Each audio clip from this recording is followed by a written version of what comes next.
ಅವು ನಮ್ಮ ಅಂತಃಕರಣದ ಮೇಲೆ ಅವರ ತಪಸ್ಸಿನ ಕಿರಣಗಳು ಬಂದು ನಮ್ಮ ಹೃದಯವನ್ನು ಅರಳಿಸ್ತಕ್ಕಂಥ ಸಾಮರ್ಥ್ಯ ಗುರುದೇವ ಬ್ರಹ್ಮಾನಂದ ಸ್ವಾಮೀಜಿಯವರಲ್ಲಿದೆ. ಪುಣ್ಯಾತ್ಮರೇ, ನಾನೊಮ್ಮೆ ಅವರನ್ನು ನೋಡುವ ಭಾಗ್ಯ ಇದೇ ರವಕೆಯೊಳಗೆ ಸಿಕ್ತು. ನಾ ಭಾಳ ಸಣ್ಣವ, 35 ವಯಸ್ಸಿರಬೇಕು. ಅದೇ ಬಹುಶಃ ಆಶ್ರಮ ತೊಗೊಂಡಿದ್ದೆ. ಯಾರ್ದೋ ಮನ್ಯಾಗ ಬಂದಿದ್ದರು. ಹೋಗಿ ನಮಸ್ಕಾರ ಮಾಡಿದೆ. ನನಗೆ ಹಿಂಗೆ ಅನ್ನಿಸ್ತು, ನಾನು ಆ ಪೂರ್ವಕಾಲದ ವಶಿಷ್ಠ ಗುರುದೇವರನ್ನೇ ನೋಡಕತ್ತೇನೆ ಅನ್ನುವಷ್ಟರ ಮಟ್ಟಿಗೆ ನನಗೆ ಆನಂದ ಆಯ್ತು. ಪುಣ್ಯಾತ್ಮರೇ, ನನ್ನ ತಲೆ ಮೇಲೆ ಕೈಯಾಡಿಸಿ ಆಶೀರ್ವಾದ ಮಾಡಿದ ಗುರುದೇವರನ್ನು ಇವತ್ತು ನಾನು ಸ್ಮರಿಸ್ತಾ ಇದ್ದೇನೆ. ಪುಣ್ಯಾತ್ಮರೇ, ಅಂತಹ ಪವಿತ್ರವಾಗಿರ್ತಕ್ಕಂಥ ಮಹಾತ್ಮರ ಚರಿತ್ರೆ, ಸಿದ್ದೇಶ್ವರ ಸ್ವಾಮಿಗಳ ಚರಿತ್ರೆಯನ್ನಂತೂ ಭಾಳ ಸುಂದರವಾಗಿ ಉಪದೇಶ ಮಾಡ್ತಾ ಬಂದಿದ್ದಾರೆ. ಅವರ ಚರಿತ್ರೆಗಳು ನೋಡ್ರಿ, ನಮ್ಮಂಗನೇ ಅವರು ಇದೇ ಭೂಮಿ ಮೇಲೆ ಹುಟ್ಟಿದರು. ನಾವು ಅನ್ನವನ್ನೇ ಊಟ ಮಾಡಿದರು, ನಾವು ಕುಡಿಯುವ ನೀರನ್ನೇ ಕುಡಿದರು. ಪರಂತು ನಮಗಿಂತಲೂ ವಿಲಕ್ಷಣವಾಗಿ ಬದುಕಿದ್ರಲ್ಲ, ಆ ಬದುಕಿಗೆ ನಾವೆಲ್ಲ ಮಾರ್ಗದರ್ಶನ ಮಾಡ್ತಕ್ಕಂಥ ಬದುಕನ್ನು ಅವರು ಬದುಕಿದ್ದಾರೆ. ಮಹಾಭಾರತದಲ್ಲಿ ಯಕ್ಷ ಪ್ರಶ್ನೆ ಅಂತ ಒಂದು ಭಾಗ ಬರ್ತದೆ. ಅನೇಕ ಪ್ರಶ್ನೆಗಳನ್ನು ಮಾಡಿದಾನೆ ಯಕ್ಷ.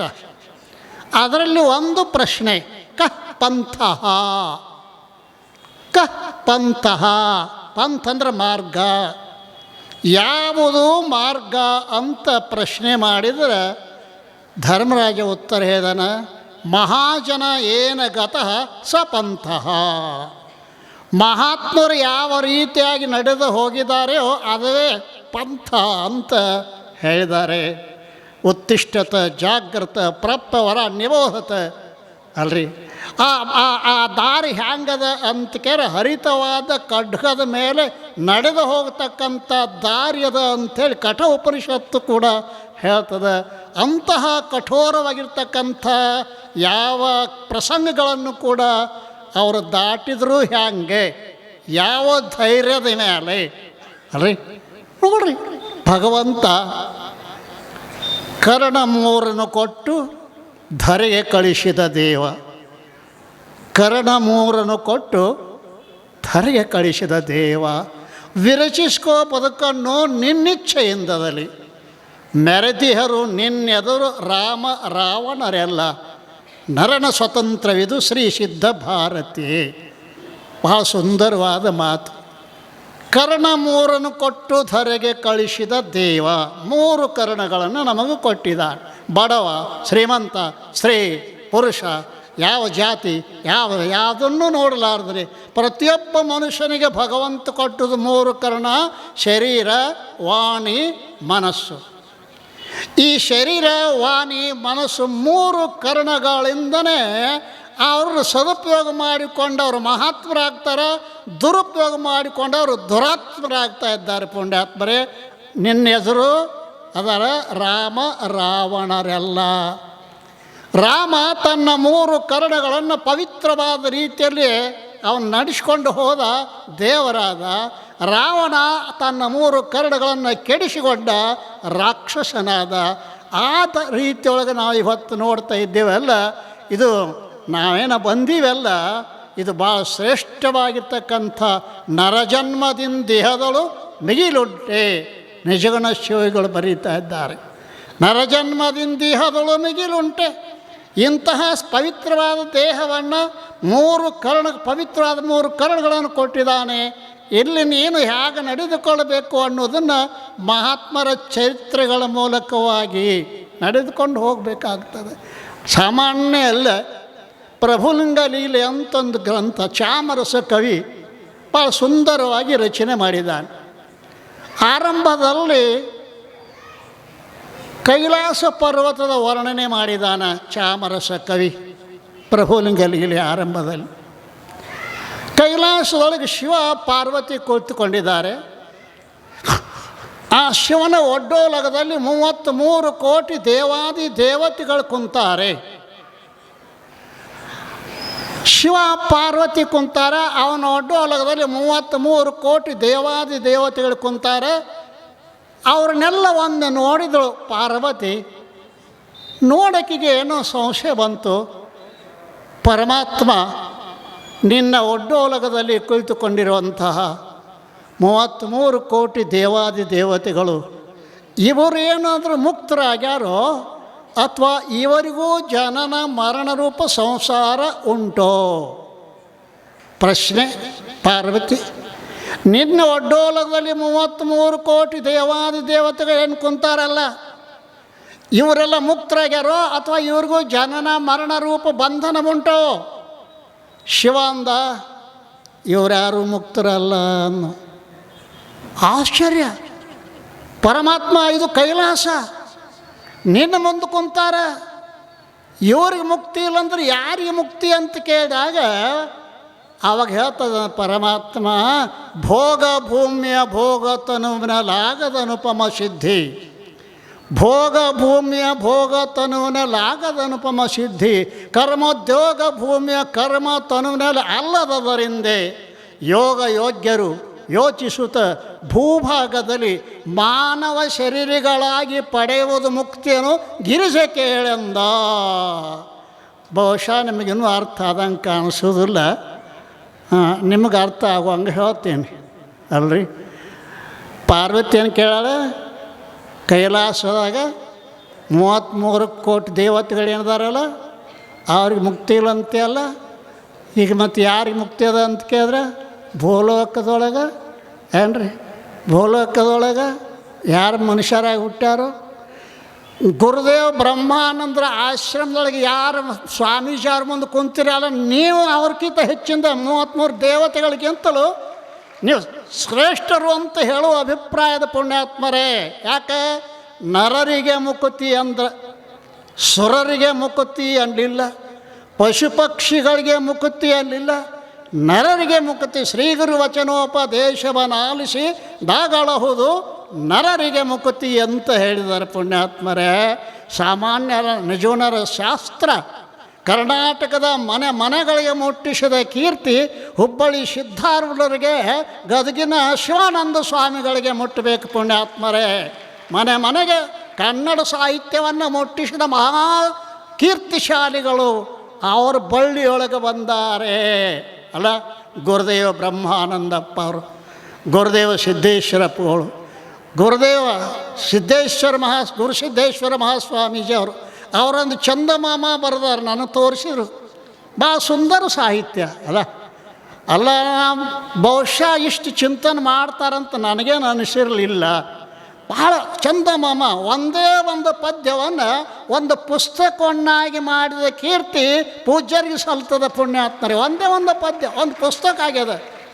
ನಾ ಹೇಳಿ ನಿಮ್ಮ 12 ವರ್ಷದ ಈ ಪಟ್ಟಾಭಿಷೇಕಕ್ಕೆ ಇದು ಕಲಶಪ್ರಾಯವಾಗಿರುವಂಥ ಪುಸ್ತಕ ಆಗ್ಯದ ಅಂತ ನಾನು ಆವತ್ತು ಹೇಳಿದ್ದೀನಿ ಪುಣ್ಯಾತ್ಮರೇ. ಅಂತಹ ರೀತಿಯೊಳಗೆ ಚಿಂತನಶೀಲ ಮೂರ್ತಿಗಳು ನಿಮಗೆ ಸಿಕ್ಕಾರಲ್ಲ, ಭಾಳ ಸಂತೋಷದ. ಇಂತಹ ಒಂದು ಪವಿತ್ರವಾಗಿರ್ತಕ್ಕಂಥ ಮಾನವರಾಗಿ ಹುಟ್ಟಿದ ಬಳಿಕ ಮಾಡಬೇಕಾದ ಕರ್ತವ್ಯ ಏನು ಅಂತ ಕೇಳಿದರೆ ಅನುಭವಾಮೃತಕಾರ ಭಾಳ ಸುಂದರ ಹೇಳ್ತಾ ಇದ್ದಾರಲ್ಲ, ಹುಟ್ಟಿದರೆ ಸಾವಿಲ್ಲದಿಹ ಬಲು ಬಟ್ಟೆಯನ್ನು ಸಾಧಿಸಲು ಬೇಕದು, ನೆಟ್ಟನಳವಡದಿರ್ದೊಡಿ ತನು ಬಿದ್ದ ಬಳಿಕಿನಲ್ಲಿ, ಹುಟ್ಟದಿಹ ವಿದ್ಯೆಯನ್ನು ಕಲಿಯುವುದು ಸೃಷ್ಟಿಯೊಳಗುತ್ತಮವು ಅಲ್ಲ. ಹೊಟ್ಟೆಗೆ ಕಷ್ಟಪಡುವ ವಿದ್ಯೆಗಳು ಕಲಿತೇನು ಫಲವೆಂದ ನೋಡ್ರಿ. ಹುಟ್ಟಿದರೆ ಸಾವಿಲ್ಲದಿಹ ಬಲು ಬಟ್ಟೆಯನ್ನು ಸಾಧಿಸಲು ಬೇಕು. ಹುಟ್ಟಿದ ಬಳಿಕ ಸಾವಿಲ್ಲದ ಮಾರ್ಗವನ್ನು ಹಿಡ್ರಿ. ಸತ್ತ ಬಳಿಕ ಹುಟ್ಟಲಾರದ ಮಾರ್ಗ ಒಂದದ, 2 ಮಾರ್ಗದ ಅಂತ ಅಲ್ಲ. ಹುಟ್ಟಿದ್ರೆ ಸಾವಿಲ್ಲದ ಮಾರ್ಗ ಅದು ಯಾವುದು?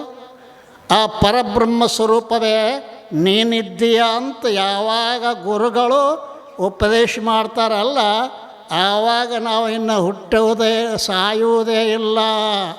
ಕರೆಕ್ಟೇ ಅಲ್ಲ. ಅದಕ್ಕೆ ಮುಕ್ತಿ ಅಂತ ಕೇಳ್ತಾ ಇದ್ದಾರೆ. ಅದಕ್ಕೇನಂತಾರೆ? ಕೈವಲ್ಯ ಅಂತ ಕರೀತಾರೆ. ಕೇವಲಸ್ಯ ಭಾವ ಕೈವಲ್ಯ. ಕೈವಲ್ಯ ಅಂದ್ರೇನು? ಕೇವಲಸ್ಯ ಭಾವ ಅಂದ್ರೇನು? ನಾವು ನಾವಾಗಿಯೇ ಇರೋದು. ಈಗ ನಾವು ನಾವಾಗಿಲ್ಲ. ಯಾವುದೋ ಒಂದು ನಾಮ, ಯಾವುದೋ ಒಂದು ಜಾತಿ, ಯಾವುದೋ ಒಂದು ವರ್ಣ, ಯಾವುದೋ ಒಂದು ಆಶ್ರಮ, ಯಾವುದೋ ಒಂದು ಸಂಬಂಧ, ಜನನ ಮರಣ, ದೇಹದ ಧರ್ಮಗಳನ್ನು ನಮ್ಮ ಮೇಲೆ ಆರೋಪ ಮಾಡಿಕೊಂಡು ಜೀವರಾಗಿದ್ದೀವಿ. ವಾಸ್ತವಿಕವಾಗಿ ನಾವು ಬ್ರಹ್ಮರೇ ಇದ್ದೇವೆ. ಯಾರೂ ಅಲ್ಲಗಳಿಲಿಕ್ಕೆ ಸಾಧ್ಯ ಇಲ್ಲ. ವೇದಗಳು ಹೇಳ್ತಕ್ಕಂಥವು ಸರ್ವಂ ಖಲ್ವಿದಂ ಬ್ರಹ್ಮ, ಎಲ್ಲವೂ ಬ್ರಹ್ಮ ಸ್ವರೂಪವೇ. ಅದು ನಿಮಗೆ ತಿಳಿಯೋಂಗೆ ಹೇಳಬೇಕಾಗಿತ್ತು ಅಂತಂದ್ರೆ ಈ ಜಗತ್ತಿಗೆ ಬ್ರಹ್ಮಾಂಡ ಅಂತ ಕರೀತಾರೆ. ಏನಂತಾರೆ? ಬ್ರಹ್ಮಾಂಡ. ಅಂಡ ಅಂದ್ರೆ ಗೊತ್ತದ ನಿಮಗೆಲ್ಲ, ಸಣ್ಣ ಸಣ್ಣ ಶಾಲಿ ಹುಡುಗರಿಗೆ ಗೊತ್ತದ. ಅಂಡ ತತ್ತಿ ಅಲ್ರಿ, ತತ್ತಿ. ಯಾವುದ್ರ ತತ್ತಿ? ಬ್ರಹ್ಮಾಂಡ, ಬ್ರಹ್ಮದ ತತ್ತಿ. ಕೋಳಿ ತತ್ತಿಯೊಳಗೆ ಕೋಳಿ ಮರಿ, ಕೋಗಿಲೆ ತತ್ತಿಯೊಳಗೆ ಕೋಗಿಲೆ ಮರಿ, ಕಾಗಿ ತತ್ತಿಯೊಳಗೆ ಕಾಗಿ ಮರಿ, ನವಲಿನ ತತ್ತಿಯೊಳಗೆ ನವಲಿನ ಮರಿ. ಬ್ರಹ್ಮದ ತತ್ತಿಯೊಳಗೆ ಬ್ರಹ್ಮರೇ ಇದ್ದೀರೋ ಮಹಾರಾಯ. ಯಾವ ಅಲ್ಲುಗಳಾಗ ಬರ್ರಿ ಹೇಳ್ತಾನೆ. ಉಪನಿಷತ್ತು ಹೇಳ್ತದೆ ಈ ಮಾತನ್ನು, ನಾ ಅಲ್ಲ, ಉಪನಿಷತ್ತು ಹೇಳ್ತದೆ ಈ ಮಾತನ್ನು. ನೀವು ಬ್ರಹ್ಮರ ಇದ್ದೀವಿ, ಬ್ರಹ್ಮ ಜ್ಞಾನ ಇಲ್ಲ, ಇಷ್ಟೇ ವ್ಯತ್ಯಾಸ. ಏನಾಗ್ಯದ? ಬ್ರಹ್ಮ ಸ್ವರೂಪ ಇದ್ದೇವೆ, ಅದ ಜ್ಞಾನ ಇಲ್ಲ. ಆ ಜ್ಞಾನ ಆಗಬೇಕಾಗಿತ್ತಂದ್ರೆ ಈ ಮಹಾತ್ಮನ ಸಮೀಪಕ್ಕೆ ಬಂದರೆ ಆ ಜ್ಞಾನ ಆಗ್ತದೆ, ಇಲ್ಲದ್ರೆ ಸಾಧ್ಯವಿಲ್ಲ. ಗುರುವರ ನೊಲವಿಲ್ಲದವನೇನು ನೋದಲು ದೊರಕೊಳ್ಳಲು ಅರಿಯದು ವರಸಮ್ಯ ಜ್ಞಾನ ಅಂತ ಬರೀತಾ ಇದ್ದಾರೆ. ಅಂಥ ಜ್ಞಾನ ಗುರುವಿನ ಸನ್ನಿಧಾನದಲ್ಲಿ ನಮ್ಮ ಸಿದ್ದೇಶ್ವರ ಸ್ವಾಮೀಜಿ ಅವರು ಗುರು ಸನ್ನಿಧಾನಕ್ಕೆ ಬಂದು ಎಂಥ ಕಾರ್ಯವನ್ನು ಮಾಡಿದ್ರು. ಆವಾಗಿನ ಕಾಲ ಕಠಿಣ. ಏನು ಹೇಳಿದ್ರೆ ಅವ್ರ ಚರಿತ್ರೆ ಏನು ಹೇಳಿ ಹೃದಯ ದ್ರವಿಸ್ಬೇಕು. ಅವ್ರು ಮಾಡಿದ ಕಷ್ಟಗಳನ್ನು ಸಹಿಸಿದ ಶಕ್ತಿಗಳನ್ನು ಸಿದ್ದೇಶ್ವರ ಸ್ವಾಮಿಗಳು ಸಹಿಸಿದ ಶಕ್ತಿಗಳನ್ನು ನೋಡಿದ್ರೆ ಅಪ್ಪ ಬಾ, ನಾವು ಇನ್ನೇನು ಕೆಲಸ ಭಾಳ ಉಳಿದಿಲ್ಲ. ಅವ್ರು ಹೇಳಿದ್ರಲ್ಲ, ಅವ್ರು ಮಾಡಿದ್ದನ್ನು ರಕ್ಷಣೆ ಮಾಡ್ಕೊಂಡು ಹೋಗೋದು ನಿಮ್ಮೆಲ್ಲರ ಕೆಲಸ. ರಬಕ ಇವರವರು ಭಾಳ ಶ್ರೇಷ್ಠದಿರಿ ನೀವು. ಇಂಥ ಕಾರ್ಯಕ್ರಮ ಎಂದೂ ನೋಡಲಿಕ್ಕೆ ಸಾಧ್ಯವಿಲ್ಲ. ರಬಕೈ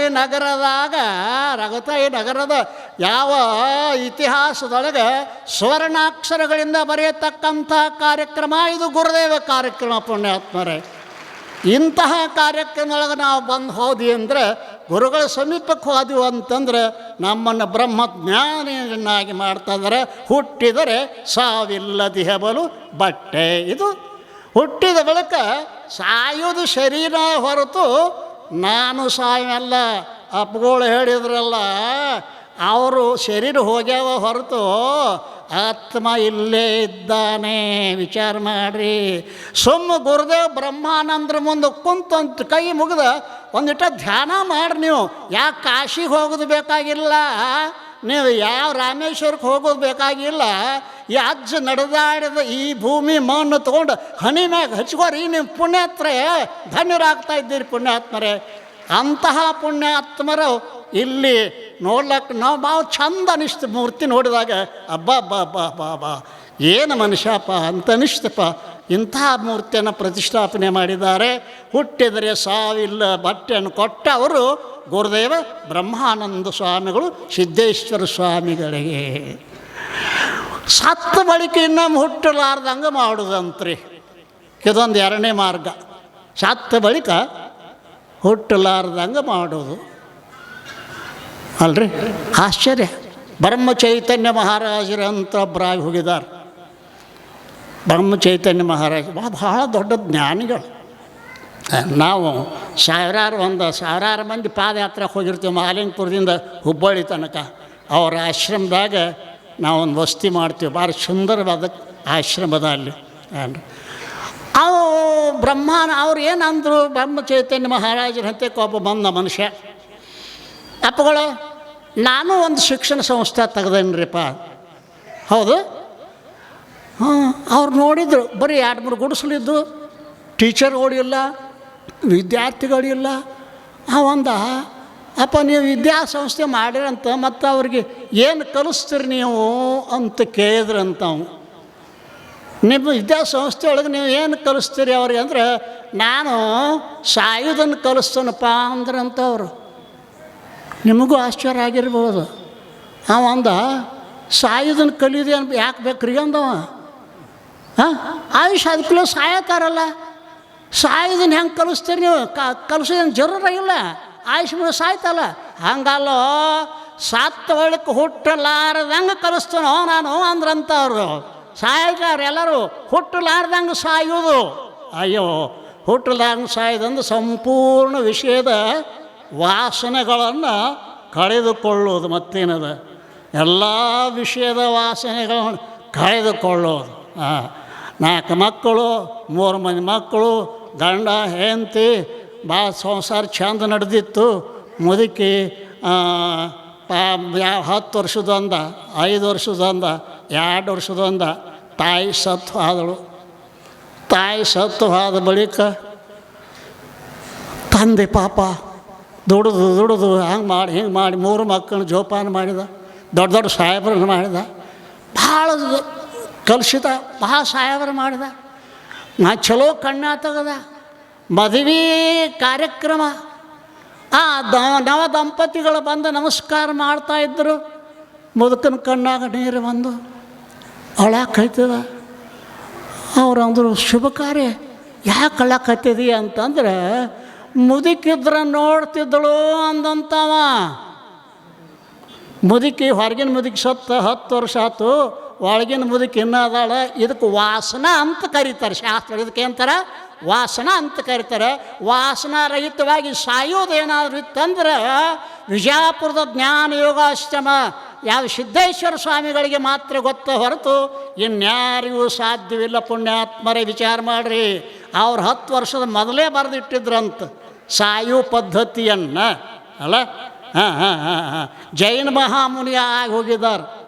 ಅವರದ್ದು ಮಾತು ಹೇಳ್ತಾ ಇದ್ದಾರೆ, ಬದುಕೋದನ್ನು ಕಲಿಬೇಕಾದ್ರೆ ಭಗವದ್ಗೀತೆ ಅಭ್ಯಾಸ ಮಾಡಿರಿ, ಸಾಯೋದನ್ನು ಕಲಿಬೇಕಾದ್ರೆ ಜೈನ ಶಾಸ್ತ್ರ ಅಭ್ಯಾಸ ಮಾಡಿರಿ. ಜೈನ ಶಾಸ್ತ್ರ ಸಾಯೋದನ್ನು ಕಲಿಬೇಕಾದ್ರೆ ಜೈನ ಶಾಸ್ತ್ರ, ಜೈನ ಮುನಿಗಳು ಗೊತ್ತಾಗ್ತೇನಿಲ್ಲ ಯಾವ ವ್ರತ ಮಾಡ್ತಾರೆ ಅವರು? ಸಲ್ಲೇಖನ ವ್ರತ ಮಾಡ್ತಾರೆ. 2 ಹೊತ್ತು ಉಣ್ಣೋದು, 1 ಹೊತ್ತ. ಆಮೇಲೆ ನೀರ, ಹಂಗೆ ಏನೂ ಔಷಧ ತಗೊಳ್ಳಂಗಿಲ್ಲ, ಔಷಧ ತಗೊಳ್ಳಂಗಿಲ್ಲ. ದೇಹವೇ ತಾನಲ್ಲ ಅಂದ ಬಳಿಕ ಅವೆಲ್ಲ ಏನಾಗಿರ್ತಾವಪ್ಪ, ಆ ವಿಷಯದ ವಾಸನೆಗಳೆಲ್ಲ ನೆಟ್ಟಗೆ ಹೋಗಿಬಿಟ್ಟಿರ್ತಾವ. ಆ ರೀತಿಯಾಗಿ ಸಾಯಬೇಕು ಅನ್ನುವಂಥ ಮಾತನ್ನು ನಾ ಕಲಿಸ್ತಾ ಇದ್ದೇನೆ ಅಂತ ಆ ಪೂಜ್ಯರು ಹೇಳಿದ್ರಂತ. ಬಹಳ ಸಂತೋಷದ ಮಾತು ಅಂತಂದ್ರೆ, ಇಂತಹ ಒಂದು ಕಾರ್ಯಕ್ರಮವನ್ನು ನಮ್ಮ ಪೂಜ್ಯರು ಸರಳ ಹೃದಯದವರು ಅತ್ಯಂತ ನಮ್ಮ ಆಶ್ರಮಕ್ಕೆ ಬಂದಿದ್ದರು. ನಾನೇ ಇದ್ದಿದ್ದಿಲ್ಲ. ನಮ್ಮ 80ನೇ ವರ್ಷದ ಕಾರ್ಯಕ್ರಮಕ್ಕೂ ಕೂಡ ಬಂದಿದ್ರೆ ಕಾಣಿಸ್ತದೆ. ಭಾಳ ಸಂತೋಷ. ಭಾಳ ಬೆಳೆಸಿದ್ದಾರೆ. ನೀವೆಲ್ಲ ಬಹಳ ದೊಡ್ಡ ಪುಣ್ಯವಂತರಿದ್ದೀರಿ. ರಬಕವಿ ಗ್ರಾಮದವರು ಇಂಥ ಒಬ್ಬ ಮಹಾತ್ಮ ಸಿಕ್ಕಾರ ಅಂತಂದ್ರೆ ಸಾಮಾನ್ಯ ಅಲ್ಲ ಪುಣ್ಯಾತ್ಮರೇ. ಒಬ್ಬ ಮಹಾತ್ಮ ಅಲ್ರಿ, ವಿಚಾರ ಮಾಡಿರಿ. ಒಬ್ಬ ಕುಡುಕ ಊರಾಗ ಹೊಕ್ಕಂದ್ರೆ ಸಾಯಿದ್ರೊಳಗೆ ಒಂದು 10 ಮಂದಿನಾರು ಕುಡುಕರು ಮಾಡೇ ಸಾಯ್ತಾನೆ. ಒಬ್ಬ ಕುಡುಕ ಊರಾಗ ಹೊಕ್ಕಂದ್ರೆ ಸಾಯಿದ್ರಾಗ 10 ಮಂದಿನಾರೇ ಕುಡುಕರು ಮಾಡೇ ಸಾಯ್ತಾನೆ. ಒಬ್ಬ ಯೋಗೀಶ್ವರ ನಿಮ್ಮೂರಿಗೆ ಬಂದ ಅಂದ್ರೆ ತನ್ನ ಜೀವನ ಪರ್ಯಂತರಾಗಿ 1000 ಭಕ್ತರನ್ನು ತಯಾರು ಮಾಡ್ತಾ ಇದ್ದಾನೆ ಪುಣ್ಯಾತ್ಮರೇ. ಅಂತಹ ವ್ಯವಸ್ಥೆಯನ್ನು ಇವತ್ತು ನಾವು ನೋಡ್ತಾ ಇದ್ದೇವೆ. ಪೂಜ್ಯರು ಭಾಳ ಸುಂದರವಾಗಿರ್ತಕ್ಕಂಥ ಕಾರ್ಯಕ್ರಮ. ಎಷ್ಟು ಜನರನ್ನು ಆಕರ್ಷಣೆ ಮಾಡಿದ್ದಾರೆ ಅಂತಂದ್ರೆ, ಊರಾಗ ಮಠ ಇರೋದು ಕಠಿಣ, ಮಠದೊಳಗೆ ಗುರುಗಳು ಇರೋದು ಕಠಿಣ.